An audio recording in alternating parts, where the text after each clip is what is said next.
কে এই বিঘ্নেশ পুতুল যে রাতারাতি সুপারস্টার হয়ে গেল, যে ঋতুরাজ গায়কোয়াড়, শিবম দুবে এবং দীপক হুডার মতো স্টার প্লেয়ারের উইকেট নিয়ে যে রাতারাতি সুপারস্টার হয়ে গেল? কে এই বিঘ্নেশ পুতুল যে ইন্ডিয়া টিমের ক্যাপ্টেন রোহিত শর্মা, টি-20 টিমের ক্যাপ্টেন সূর্য কুমার যাদব এবং টেস্ট টিমের ক্যাপ্টেন জসপ্রীত বুমরা এবং এমার্জিং ক্যাপ্টেন তিলক বর্মা প্লেয়ারের সাথে খেলছে। যেখানে মুম্বাই ইন্ডিয়ান্সের সব প্লেয়ার ফ্লপ হয়ে গেছিল, সেখানে ই একা মাত্র দাঁড়াইছিল। যেখানে মুম্বাই ইন্ডিয়ান্সের ম্যাচটা মাত্র চেন্নাই সুপার কিং যে স্কোরটা মাত্র 15 থেকে 16 ওভারে শেষ করে দিত, সেখানে ই একা হাতে লাস্ট ওভার পর্যন্ত টানে নিয়ে গেছিল। মাত্র 10 বলে 2টা উইকেট নিয়ে প্রথম ওভারে ঋতুরাজ গায়কোয়াড়, সেকেন্ড ওভারে শিবম দুবের মতো 2টা বড় উইকেট নিয়ে একদম তাক লাগাই নিয়েছে। তো এই কাহিনী আমি তার বলবো যে একদম গ্রাউন্ড লেভেল থেকে উঠে এসেছে, না খেলেছে সে কোনো ডোমেস্টিক ক্রিকেট, না খেলেছে কোনো সে স্টেট লেভেল ক্রিকেট। সে কেরালার টিমে তো জায়গা পায় নাই, কিন্তু মুম্বাই ইন্ডিয়ান্স তাকে দেখিয়েছিল কোথায় নয়, একজন সে কলেজ প্রিমিয়ার লিগে দেখিয়েছিল। সেখান থেকে মুম্বাই ইন্ডিয়ান্সের ম্যানেজমেন্ট তুলে নিয়ে আসে, সেখান থেকে সাউথ আফ্রিকায় পাঠাইছিল। সাউথ আফ্রিকায় পাঠায় তাদের যে সাউথ আফ্রিকা যে ফ্র্যাঞ্চাইজ ছিল, সেই ফ্র্যাঞ্চাইজের প্র্যাকটিস করাইছে তাকে, রশিদ খানের মতো বোলারের সাথে তাকে নেট প্র্যাকটিস করাইছে।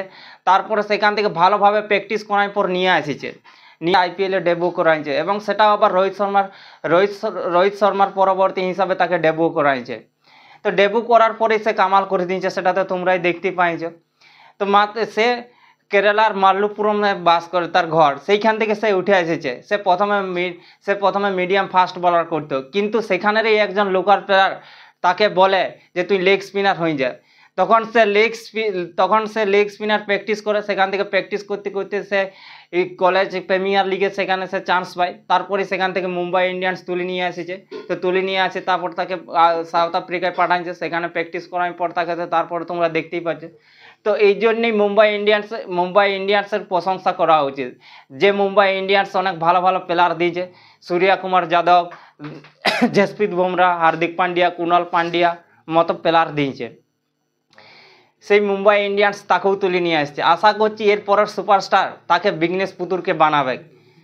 তো তোমরা এই জন্যেই মুম্বাই আশা করতে হয়, যেখান থেকে একদম গ্রাউন্ড লেভেল থেকে তুলে নিয়ে আসে তাকে আজকে সুপারস্টার করেছে। তো সত্যি এটা প্রশংসনীয় বিষয় যে মুম্বাই ইন্ডিয়ান্সের প্রশংসা করতে হয়। সত্যি এটা মুম্বাই ইন্ডিয়ান্সের প্রশংসা করতে হবে যে একজন গ্রাউন্ড লেভেল থেকে তুলে নিয়ে আসছে, যাদের আর্থিক অবস্থা একদম কম, যার বাবা অটো চালাই খায়, সেইখান থেকে তুলে নিয়ে এসেছে। কিন্তু ছেলেটার মধ্যেও জোশ ছিল যে না, তাকে ভালো কিছু করতে হবে, প্র্যাকটিস করেছে। এরকম শুধু তো মুম্বাই ইন্ডিয়ান্স নিয়ে আসবে না তাকে, নিশ্চয়ই তার মধ্যে কিছু ছিল এর আগেও। তার জন্যই তাকে তুলে নিয়ে এসেছে, সেখান থেকে তুলে নিয়ে আসে সাউথ আফ্রিকায় পাঠাইছিল, কিছু নিশ্চয়ই ছেলেটার মধ্যেও কিছু ছিল। তো যাই হোক, এরকম প্লেয়ার পরে সুপারস্টার হবে, এটা আমরা সবাই দেখেছি। হার্দিক পান্ডিয়া যারা খাতি পাত নাই, তো সেইখান থেকে তুলে নিয়ে আসছিল মুম্বাই ইন্ডিয়ান্স, সেইখান থেকে তুলে নিয়ে আসে আজকে সে সুপারস্টার হয়ে গেছে। তো সত্যি মুম্বাই ইন্ডিয়ান্সের প্রশংসা করতে হবে। কেমন?